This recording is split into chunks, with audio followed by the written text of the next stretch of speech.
Good day everyone. So for today's video, we're going to discuss something about rational functions. At bago ang lahat, i-define muna natin kung ano ba si rational function.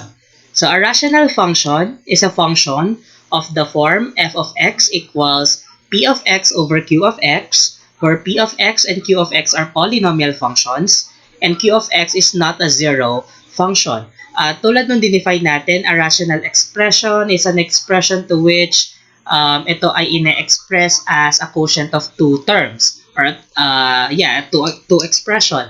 Ngayon, kay rational function, quotient din po siya ng dalawang polynomial function kung saan yung q of x natin or yung denominator natin should not be a zero function or bawal siyang maging equal kay 0. So, bakit kaya bawal maging equal kay 0? Dahil kapag nangyari na ang denominator natin sa function natin ay 0, then that would be the time na magiging undefined yung value, yung magiging function value natin.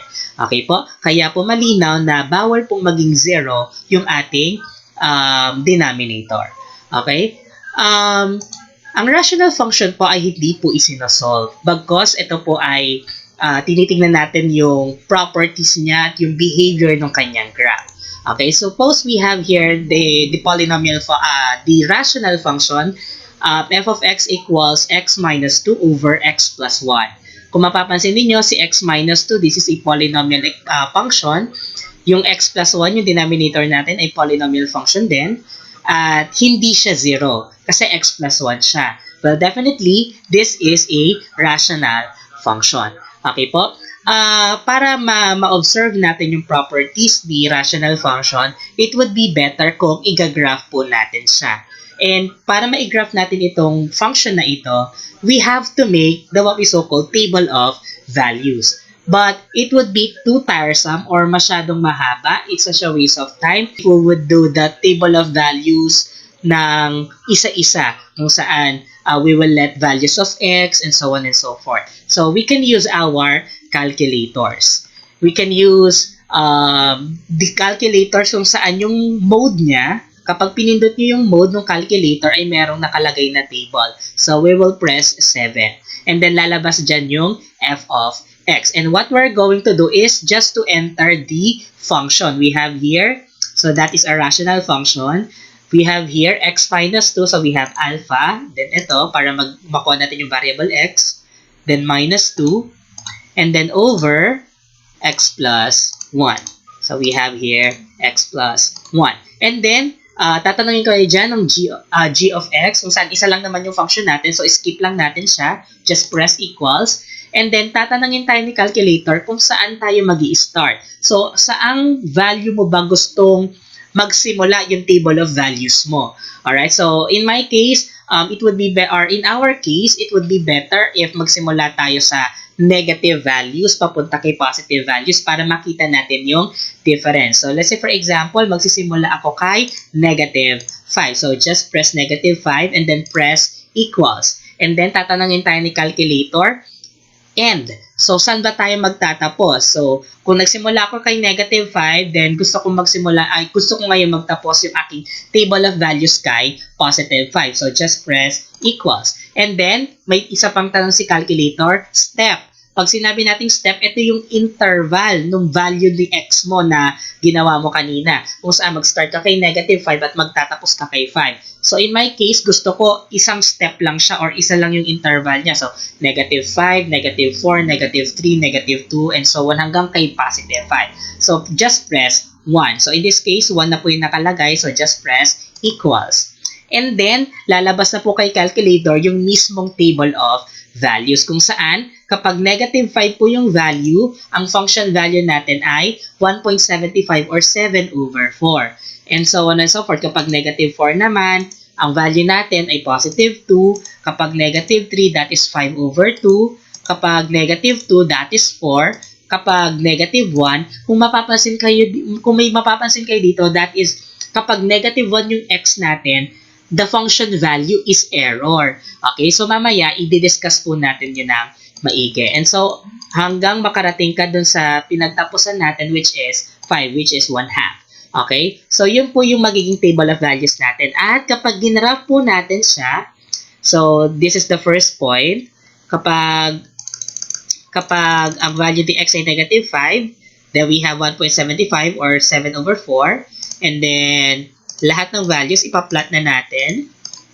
Okay, so we have down there all the values na nakalagay sa ating table of values or all the points na nakalagay sa ating table of values. Now, if you would notice from A, B, C, D, then yung kasunod niya ay nandito na sa baba si letter E. Okay? So, kapag kinonect po natin yan, or kapag ginraph natin to using GeoGebra or using the manual way of graphing functions, ganito po yung magiging graph natin. Tingnan ninyo na from A to D, pataas siya. Okay? And then, pagdating kay E, pag ganito naman siya, papunta siya sa right. Okay? Kung mapapansin niyo, nung yung value ni x ay negative 1, dun siya nag-error. Okay po? Pag nag-error siya, ibig sabihin, magiging undefined yung value ng ating function. Kasi kapag sinubstitute mo yung negative 1 dito kay function na to, dito kay x plus 1, then we have negative 1 plus 1 that becomes 0, which will make the function undefined. Kaya po siya nag-error dito sa calculator. Okay po? So, yun po yung ating, ganun po natin i-graph yung rational function. So, mamaya, titignan pa natin kung ano yung behavior ng graph. So, as we go further, ganito po yung itsura ng kanyang graph. Okay po? So, let us have the different properties of the function or the rational function. Well, lahat naman ng function may ganitong property. Okay? The first one is the domain. So, the domain is the set of all values that the variable x can take. Ano ba yung mga pwedeng maging value ni x na pwede nating ipalit doon sa ating function? Alright? Or yung mga x na nandun sa ating function. So, kung makikita natin sa graph, ito po yung value ni x natin. So, we are talking about the x-axis. Kung mapapansin niyo, kapag tumataas yung graph, lumalapit siya saan? Lumalapit siya dito kay negative 1 actually. Okay? At kapag lumiliit naman yung x, kung mapapansin ninyo, tuloy-tuloy lang siya. Okay po? At kapag lumalaki naman yung value ni x, lumalayo siya. Okay po? So, ganun po yung nangyayari. Ganun po yung nangyayari sa ating graph. So, paano ba natin ma-determine ng mabilis ang ating domain? So, ang catch lang naman natin dito kay rational function ay hindi siya maging undefined. So, for us to get the domain of the function, ang gagawin lang natin is for us to know the function of x where the denominator is 0. So, balik tayo kay function. Sabi natin yung function natin ay f of x equals x minus 2 over x plus 1. So, aalamin lang natin kung saan magsisiro yung denominator. So, ang gagawin natin is for us to compute for the value of x dun sa denominator. So, we have here x minus 1 equals 0. I-equate lang natin sa 0 yung denominator. And that would be x equals, kapag tinranspose natin si negative 1 sa kabila, that becomes positive. So, we have x equals what?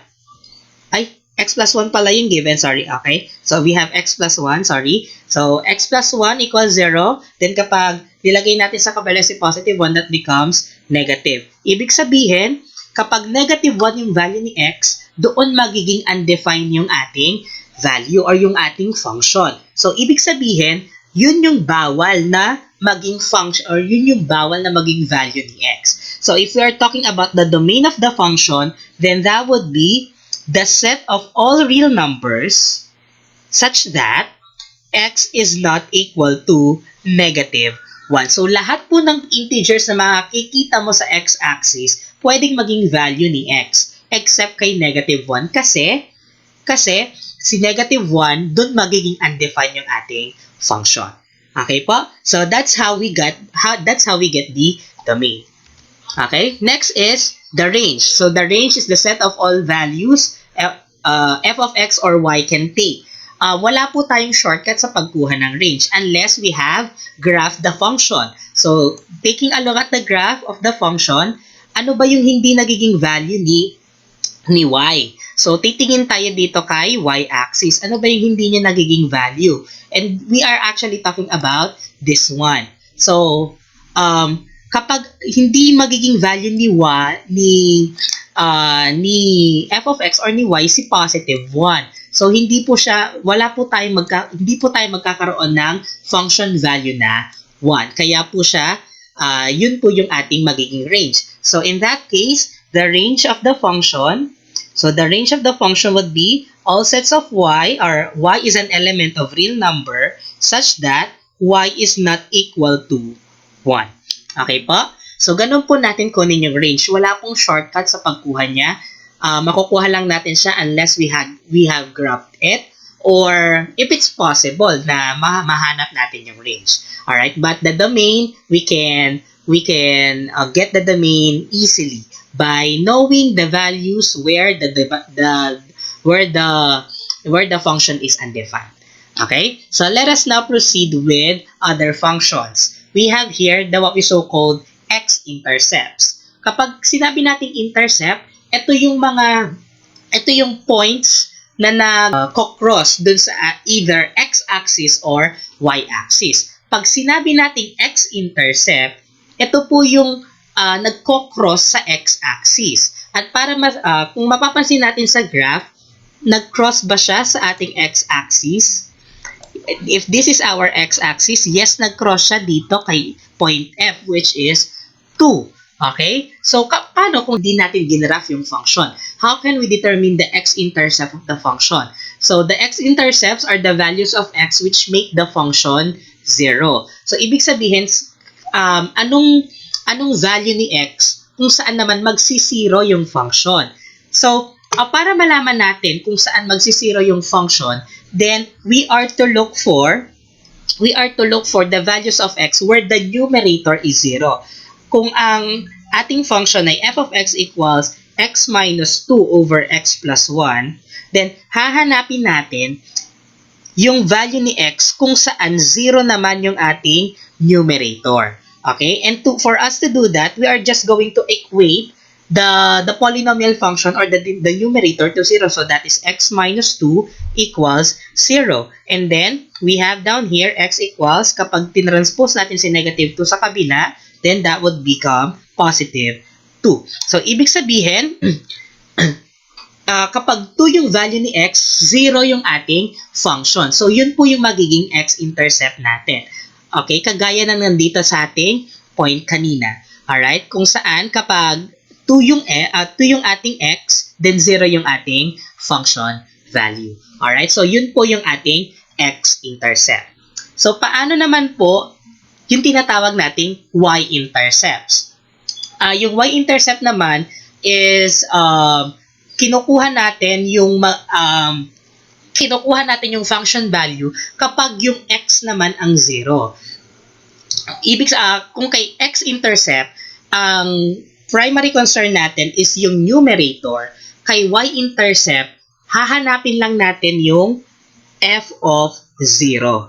Okay po? Ibig sabihin, lahat ng x mo, papalitan mo lang ng 0 dun sa function. So, if our function is f of x equals x minus 2 over x plus 1, and then we are to look for f of 0, then lahat po ng x's mo, papalitan mo ng 0, so that becomes 0 minus 2 over 0 plus 1. And by simplifying this, we have negative 2 over 1. And so, kapag sinimplify natin, this would be negative 2. Ibig sabihin, our y-intercept or yung graph natin, nag-cross siya sa y-axis at negative 2. So, kung papansinin natin siya sa graph, ito po siya, yung point E. Alright? Kung mapapansin natin, nag-cross yung ating graph sa y-axis kay negative 2. And that is y-intercept. Again, si x-intercept, kinukuha natin yung value ni x kung saan 0 yung numerator. And yung y-intercept naman is kinukuha natin yung function value kapag ang x ay 0. Okay po? So, ganun lang po kasimple yung ating intercept. And then, kung may mapapansin kayo sa graph, meron siyang property kung saan parang itong graph natin is parang papalapit siya ng papalapit sa isang line. Alright? And that behavior of the graph is the what we so-called asymptotes. Kapag sinabi nating asymptotes, the graph gets closer and closer to the line, but it will never touches the line. Just like the saddest love story. Kumbaga, pwede kayo maging mag-best friend pero bawal maging kayo. Okay? So that is actually that saddest love story. Kapag kay asymptote, kapag sa graph, papalapit ka ng papalapit sa line pero hindi mo siya natatouch. Okay po? And we actually have two kinds of asymptotes. We have the vertical asymptote and the horizontal asymptote, of course. Now, pag sinabi nating vertical asymptote, it is actually a vertical line kung saan doon asymptote yung graph vertically. Okay po? So, kung titignan natin, dito kay graph natin, meron ditong certain value si y kung saan papalapit ng papalapit yung value, yung ating graph. Okay? So, paano po natin malalaman yung ating vertical asymptote? So, vertical asymptotes is expressed as x equals a, where a are values that will make the denominator of the reduced rational function equal to 0. Pag sinabi po nating reduced rational function, ito po ay yung simplified rational function na po. Okay po, kung factorable yung function mo, then kailangan mo siyang i-simplify. So that is the what we so-called the reduced rational function. Hahanapin mo lang yung value ni x kung saan magiging 0 yung denominator. So, ang vertical asymptote, magre-rely siya kanino? Magre-rely si vertical asymptote kay domain. Okay? So, kung kay domain, nakikita natin yung hindi pwedeng maging value ni 0. Kung natatandaan natin kanina, our domain is actually all sets of real numbers, or x are all sets of real numbers where x is not equal to negative 1. Kasi dito po, undefined yung ating function. So, kay vertical asymptote, kukunin natin yung value ni a where the values that are, wherein these values will make the denominator of the reduced rational function equal to 0. So, kapag yung x natin ay equal kay negative 1, undefined yung function. So, yun po yung magiging vertical asymptote natin. That would be what? X equals negative 1. Kung saan kapag ginraph natin si x equals negative 1, ito po siya. Yung blue line. Okay? Kung mapapansin nyo, this is a vertical line kung saan papalapit ng papalapit yung ating graph pero hindi siya nagtatouch kung napapansin ninyo. Okay? So, yun po yung ating vertical asymptote. Papalapit ng papalapit pero hindi siya nagtatouch. So, parang ganyan po. So, kahit palayuin pa po natin siya, hindi po siya magko-cross dun sa ating line. Okay? And that is how vertical asymptotes are obtained. Okay? So, titingin lang tayo kay domain pagdating kay vertical asymptote. And the next asymptote is the what we so-called horizontal asymptote. Now, kay horizontal asymptote, the degrees of the numerator and the denominator will help us in determining. So let n be the degree of the numerator and m is the degree of the denominator. Pag sinabi natin degree, ito yung highest exponent. Okay? Ito yung highest exponent dun sa numerator at denominator. So kay numerator, n siya, kapag m kay denominator. So let us have these comparisons. If n is less than m, or yung degree daw ni numerator ay mas mababa kay denominator, sabi dyan, the horizontal asymptote is y equals 0. So, automatic po na kapag ang degree ni numerator ay mas mababa kaysa kay denominator, then, ang horizontal natin ay automatic kay y equals 0. Pero, kapag ang degree ng numerator natin ay equal sa degree ng denominator, then the horizontal asymptote is at y equals a over b.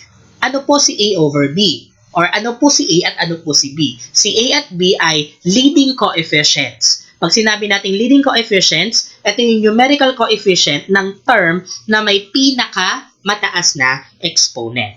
Okay po? And then lastly, if the degree of the numerator is greater than the degree of the denominator, then there is no horizontal asymptote. So kapag mataas yung numerator kaysa doon kay denominator, then wala tayong horizontal asymptote. Okay po? So let us now observe our function kanina. We have down there f of x equals x minus 2 over x plus 1. Yun yung function natin kanina. Ano po ba ang degree ng ating numerator? So kung mapapansin niyo, ang degree ng numerator natin ay syempre makikita natin doon sa may variable. And that is x. At kapag walang exponent yung x natin or yung variable natin, automatic, the exponent is 1. Ibig sabihin, yung ating numerator, ang degree niya ay 1. Alright? So, on the first degree. Now, as pagdating naman sa denominator, ganun din. Our degree would be on or on the first degree. So, ibig sabihin, the degree of the numerator is equal to the degree of the denominator. So, saan po siya magfo-fall? So, dun po tayo sa pangalawang condition. If the degree of the numerator is equal to the degree of the denominator, then the horizontal asymptote is at y equals a over b. Okay? So, determine natin kung ano yung equivalent, kung ano yung a at b. So, kung papansin niyo, ito yung ating leading coefficient. Kung saan, ito may pinakamataas na exponent. Okay? So, ano po yung numerical coefficient ni x? Alam natin na kapag wala siyang numerical coefficient, that is automatically 1. So, ibig sabihin, yung value ni a natin ay 1. Now, kapag sa denominator naman, which is b, yung leading coefficient natin is also 1. So, ibig sabihin, if we have y equals a over b, and value of a is 1, and so with b, then we have what? We have the horizontal asymptote at y equals 1. So, ito po yung magiging horizontal asymptote natin. Okay po? So, kung papansinin natin siya sa graph, at kapag ginraph natin siya, ito po yung ating horizontal asymptote, y equals 1. So, ito po. So, asymptotic din po siya. Okay po? So, papalapit din po yung graph, pero hindi siya magko-cross. Okay po? And those are the properties of a rational function. The domain, the range, the x and y intercepts, and so with the vertical and horizontal asymptotes. Alright, so let us have another example for us to apply the basic concept that we have discussed a while ago. So let us have the rational function f of x equals 2x plus 8 over 3x minus 6. So let me rewrite the function f of x equals 2x plus 8 over 3x minus 6. And the first property that we need to know is the domain of the function. Alright? And the domain of the function is obtained. Saan tayo titingin? Titingin tayo sa denominator. Okay? So, denominator. At kukunin lang natin yung value ni x kung saan siya magiging 0. At yun yung hindi natin i-include sa domain. So, that is, what we're going to do is just to rewrite the denominator, 3x minus 6. And then, we just have to equate it to 0.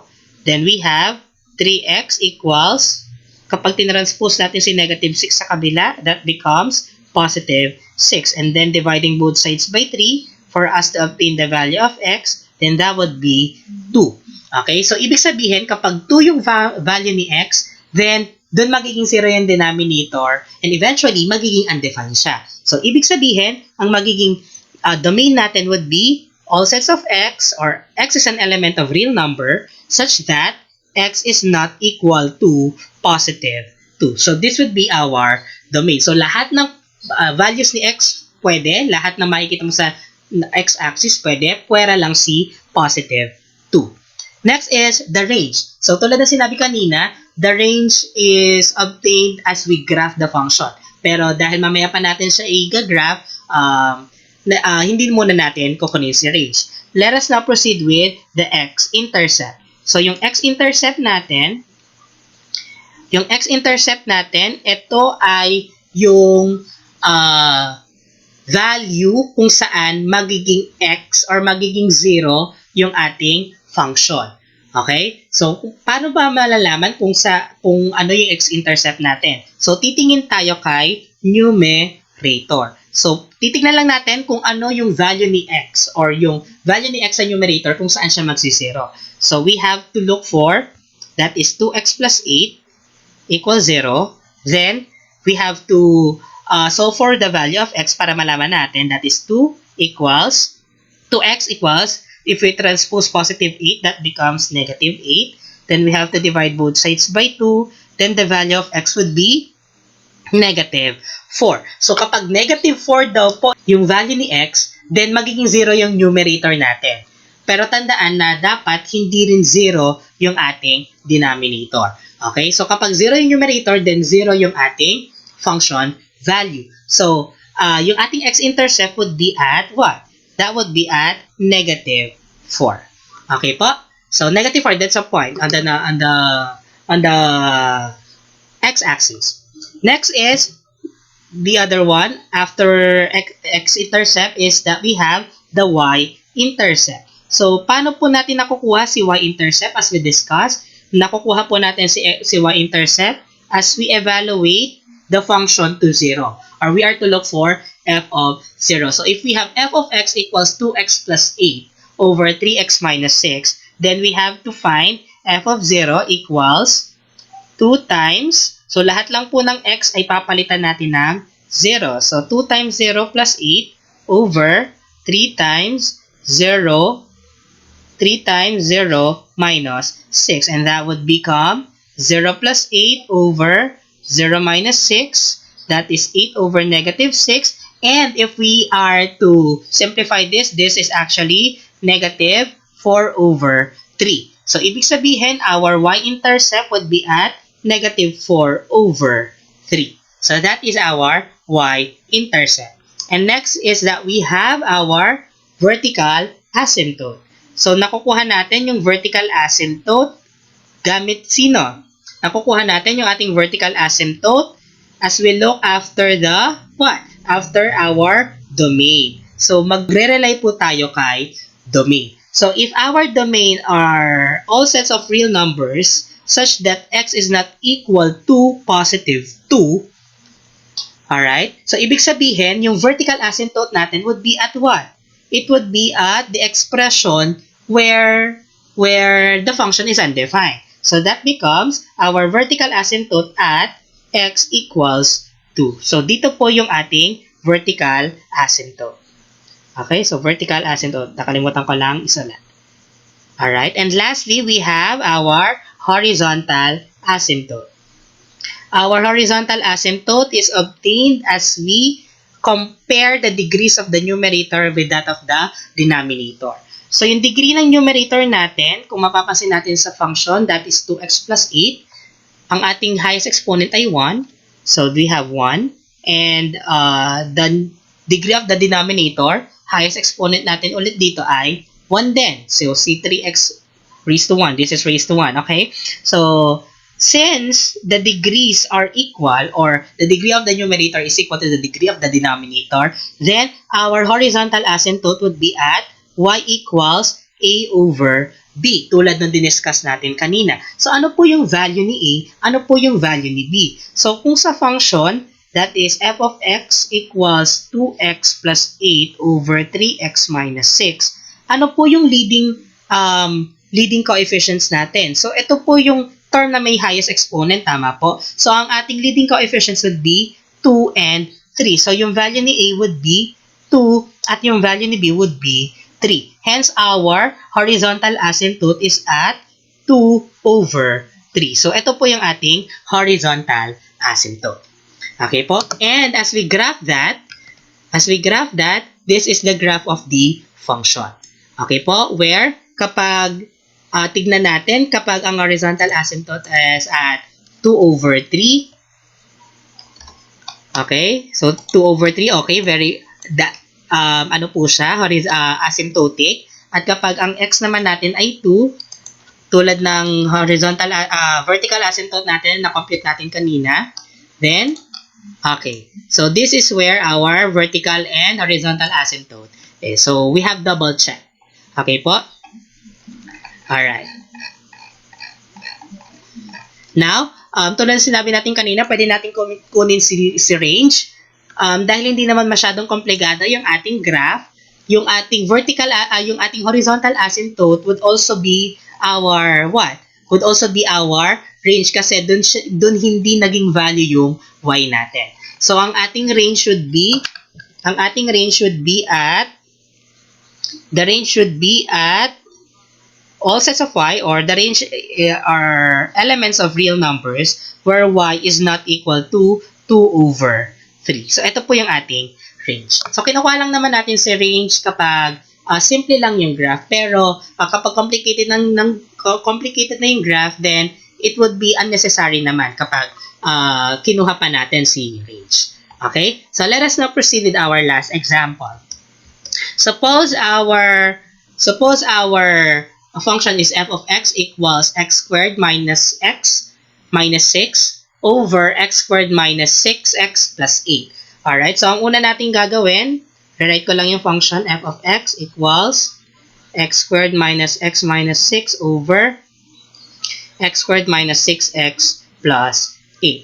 Okay, so dahil pareho siyang quadratic, yung taas at yung baba, tignan natin if pwede pa natin siyang ma-reduce into lowest term. So, kapag finactor out natin si x squared minus x minus 6, that is actually x minus 3 and x plus 2. Okay po?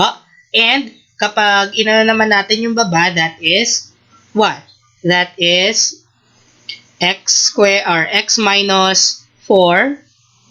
Okay? X minus 4 and x minus 2. So, meron bang common sa kanila? Wala. So, ibig sabihin, reduce na po yung ating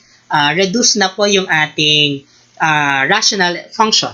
So, pwede na po natin kunin yung domain. So, yung domain natin, kanino nga ulit tayo nagre-rely? Yung domain natin ay tinitignan natin ang denominator. Okay po? So, as we look on the denominator, para ma-compute natin yung value ni x, so mas madali is for us to factor it out. So, we have just factor it out into x minus 4 and x minus 2. And at yun yung i-equate natin kay 0. So, that is x minus 4 equals 0 and x minus 2 equals 0. Then, the values of x would be 4 and at 2. So, paano po to? Dalawa po yung value ni x. Then, our domain would be all elements of real numbers such that x is not equal to 4 or x is not equal to 4 and x is not equal to 2. So, pwede po natin i-represent yung domain natin ng ganito. Okay? Next is that we have our x-intercept.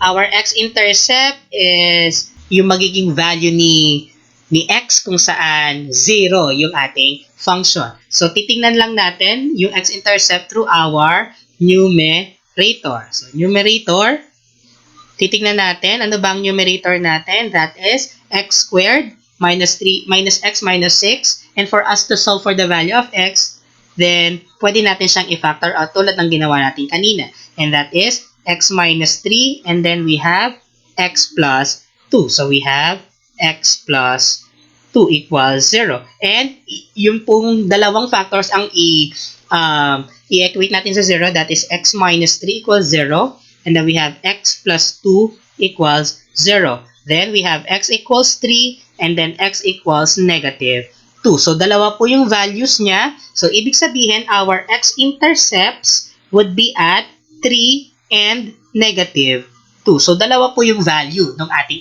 x-intercept. Okay po? Next is the y-intercept. Our y-intercept is obtained as we evaluate f of 0. So, gagawin lang po natin 0 lahat ng x. So, we have f of 0 equals, so that would be 0 square minus 0, that is minus 0, minus 6 over, that would be over 0 square minus 6 times 0 plus 8. And kapag